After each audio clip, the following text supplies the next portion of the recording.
জামাত তারা কি করেছে মুক্তিযুদ্ধে, সেটা কতটুকু তারা গৌরবের কতটুকু অগৌরবের আমরা সবাই জানি।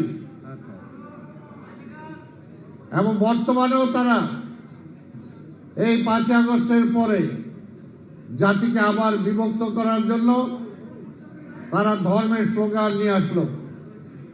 তাই পরিষ্কারভাবে বলতে চাই, এই দেশটাকে যদি রক্ষা করতে হয়, অতীত যেমনি আমরা বলতে পারি ঠিক তেমনি পাশাপাশি যে বিএনপির একটি অতীত আছে। আমাদের নেতা শহীদ রাষ্ট্রপতি জিয়াউর রহমান এই দেশের স্বাধীনতা ঘোষণা করেছেন। স্বাধীনতার পরে যখন এই দেশের মানুষ না খেয়ে মারা যাচ্ছিল, তলাবিহীন ঝুড়ি হিসেবে বাংলাদেশকে পরিচয় করে দেওয়া হয়েছিল। সেই দেশটাকে তিনি উন্নয়নের চরম শিখরে নিয়ে যাওয়ার পরিকল্পনায় হাত দিয়েছিলেন, অনেকটা সফল হয়েছিলেন।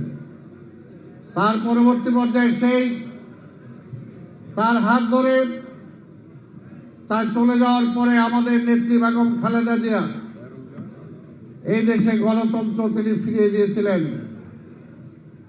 পার্লামেন্টারি ডেমোক্রেসি ফিরিয়ে দিয়েছিলেন, মুক্তিযোদ্ধাদের সম্মানে মুক্তিযোদ্ধা মন্ত্রণালয় করেছিলেন, মহিলাদের মেয়েদেরকে বিনা বেতনে পড়াশোনার ব্যবস্থা করেছিলেন। এই জন্য আরো অনেক কিছু আমরা বলতে পারবো।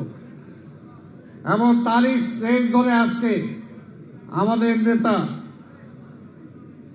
দেশনায়ক তারেক রহমান আজকে সেই শহীদ জিয়ার স্বপ্ন এবং বাংলাদেশের মানুষের স্বপ্ন বাস্তবায়ন করার জন্য আজকে অঙ্গীকারবদ্ধ।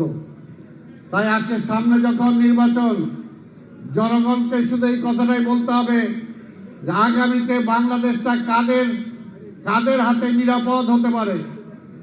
যারা মুক্তিযুদ্ধকালীন পালিয়ে গিয়েছিল পাকিস্তানে, আওয়ামী লীগের কাছে যেমনি নিরাপদ না, ঠিক তেমনি মুক্তিযুদ্ধের যারা বিরোধিতা করেছিল তাদের হাতেও এই দেশটা নিরাপদ না। পরিষ্কার কথা, একমাত্র নিরাপদ হতে পারে সেটা হলো বাংলাদেশ জাতীয়তাবাদী দলের হাতে। কারণ বাংলাদেশ জাতীয়তাবাদী দল মুক্তিযুদ্ধের ঘোষক হলেও মুক্তিযুদ্ধকে নিয়ে কোনো ব্যবসা করে নাই। বাংলাদেশ জাতীয়তাবাদী দলের নেতা সংবিধানে বিসমিল্লাহির রহমানির রহিম নিয়ে আসলো, কখনো ধর্মভিত্তিক রাজনীতি বিএনপি করতে চায় নাই। তাই ভাইরা আমার, আজকে কথাটা পরিষ্কার, বাংলাদেশে আগামীতে নির্বাচন হবে। অনেকে নির্বাচন নিয়ে এখন থেকে অনেক কথা বলছেন, পাশাপাশি আবার আপনাদেরকে একটা কথা বলতে চাই। অনেকে নির্বাচন বানচালের কথা বলে, আবার আমরাও নির্বাচনে শঙ্কা প্রকাশ করি।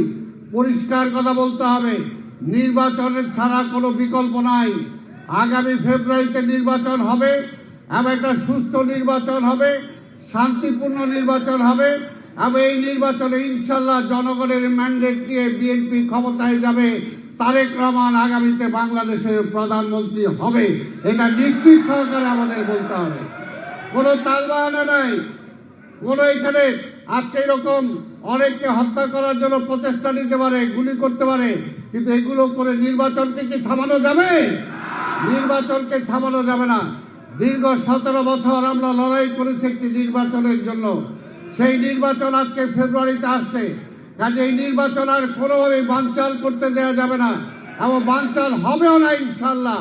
যদি এই দেশকে আমরা সামনের দিকে এগিয়ে নিয়ে যেতে চাই, গণতন্ত্রকে প্রাতিষ্ঠানিক রূপ দিতে চাই, তাহলে নির্বাচন এবং নির্বাচিত পার্লামেন্ট ছাড়া কোনো বিকল্প নাই। তাই আজকের এই বুদ্ধিজীবী দিবসে আসুন আমরা শপথ গ্রহণ করি। আমরা যেমনি গণতন্ত্রের জন্য লড়াই করেছি, আমাদের বিএনপির অনেক ভাই রক্ত দিয়েছেন, শহীদ হয়েছেন। আজকে সেই শহীদ আত্মাকে যদি আমরা শান্তি দিতে চাই, তাহলে আগামী দিনে এই দেশে গণতন্ত্র ফিরিয়ে আনতে হবে। এবং শহীদ রাষ্ট্রপতি জিয়া রহমান যেমনি এই দেশের জন্য মুক্তিযুদ্ধের ঘোষণা দিয়েছিলেন, যুদ্ধ করেছিলেন, গণতন্ত্র ফিরে দিয়েছিলেন, আবার সেই গণতন্ত্রকে রক্ষা করার জন্যই কিন্তু তিনি বিএনপি গঠন করেছিলেন।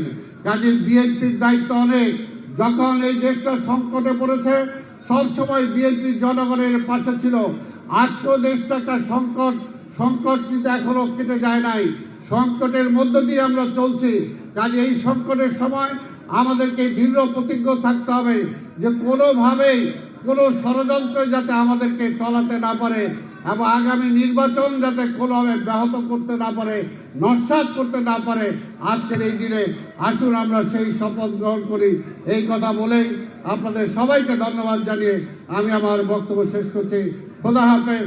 বাংলাদেশ জিন্দাবাদ, বিএনপি জিন্দাবাদ, দেশনেত্রী বেগম খালেদা জিয়া জিন্দাবাদ, আমাদের নেতা তারেক রহমান জিন্দাবাদ, স্বাধীনতার ঘোষক শহীদ রাষ্ট্রপতি জিয়া রহমান অমর হোক, অমর হোক।